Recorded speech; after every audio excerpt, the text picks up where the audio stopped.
you've got to stop the Starmer guy. I mean, what he's doing is I said the other day to people, it's a hardball. He's treating you with hardball, and people are getting a hard time. He's not messing around, the Starmer guy. He's going for it.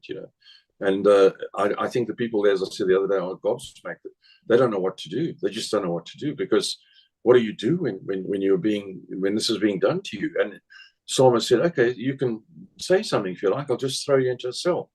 And everybody said, oh, okay, well, you'll throw me into a cell. I've actually noticed when I've been interviewed on the mainstream channels in England, the people are very scared to, I noticed with the interviewers to broach certain subjects, especially when it comes to illegal immigrants.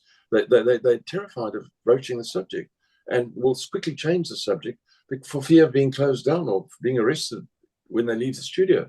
Yes. So, yeah, it's a problem. There's certainly, and we've spoken previously about freedom of speech, and you've very eloquently spoken about it on several episodes of the Andrew Eborn show, and we can talk about these things, and it's important, as long as we need a platform where people can speak without fear or favour and address these uncomfortable issues.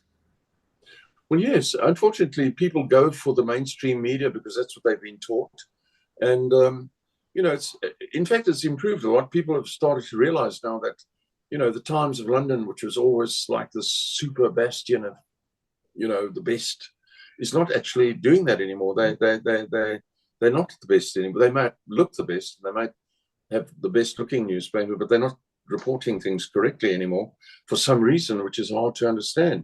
And so people are starting to wake up to that. And these podcasts and various other television shows, programs are being watched.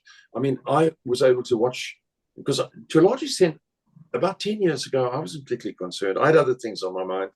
It's been in the last 10 years that I've actually become aware of all these things. I've seen a television station called Newsmax start in America, be very, very small, incredibly small, 2,000 viewers or something. And now it's boasting that it has, on certain programs, better viewership than Fox. So that's interesting that they've done that. Oh no, absolutely. And online is the new frontline, as you and I have discussed beforehand. Yes. And I think it's worth looking at. Other shows like Something in America, News in America, or something that was also a fledgling TV show, just disappeared. They just couldn't keep up. And certainly a lot of people are becoming brands now. Individuals becoming their own channels. They're using these different. I know the Newsmax people got sued, and they had all sorts of trouble, and yet they sort of pushed their way through, and they've now made it. So that's what one has to look at. Yeah, no, absolutely. It's important, as I say, that voices do get out there, and there are platforms to enable people to do that. Now,